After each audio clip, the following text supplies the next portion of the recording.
बोल श्यावर रामचंद्र की जय। अब तो आजा रामा तै मोरे अंगना, तुरले बन के माया के बंधना।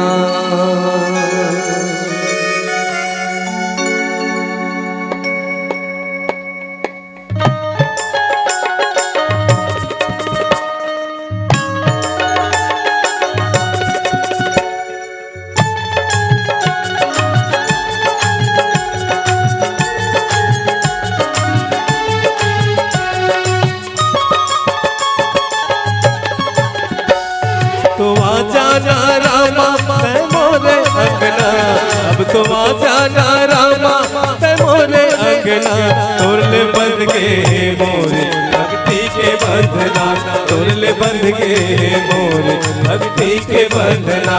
अब तो आजा ना रामा तै मोरे अंगना, अब तो आजा ना रामा तै मोरे अंगना, तुरले बंध के मोरे भक्ति के बंधना, तुरले बंध के मोरे भक्ति के बंधना।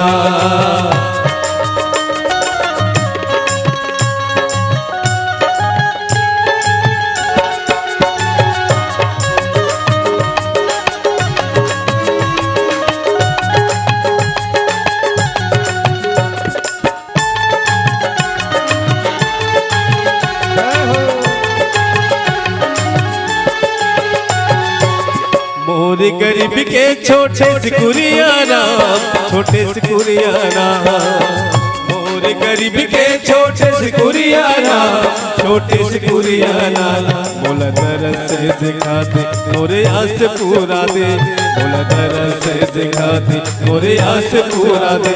नौदा भक्ति सुना दे लखन संगना, नौदा भक्ति सुना दे लखन संगना, तुरले बंध के मोरे माया के बंधना, तुरले बंध के मोरे माया के बंधना।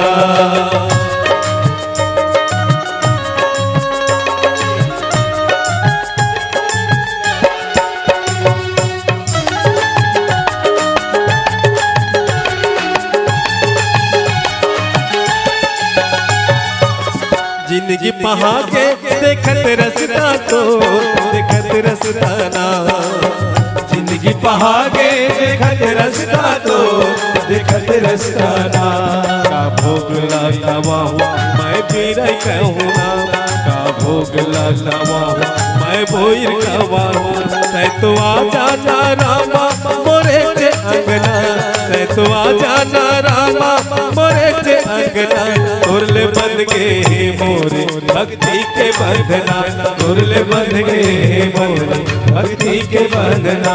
अब तो आजा ना रामा तै मोरे अंगना, अब तो आजा ना रामा तै मोरे अंगना, तुरले बंध के मोरे भक्ति के बंधना, तुरले बंध के मोरे भक्ति के बंधना, तुरले बंध के मोरे भक्ति के बंधना, तुरले बंध के मोरे भक्ति के बंधना, तुरले बंध के मोरे भक्ति के बंधना, तुरले बंध के मोरे भक्ति के बंधना, तुरले बंध के मोरे भक्ति के बंधना। अगर आपको हमारा ये वीडियो पसंद आया हो तो लाइक, कमेंट और सब्सक्राइब ज़रूर कीजिए।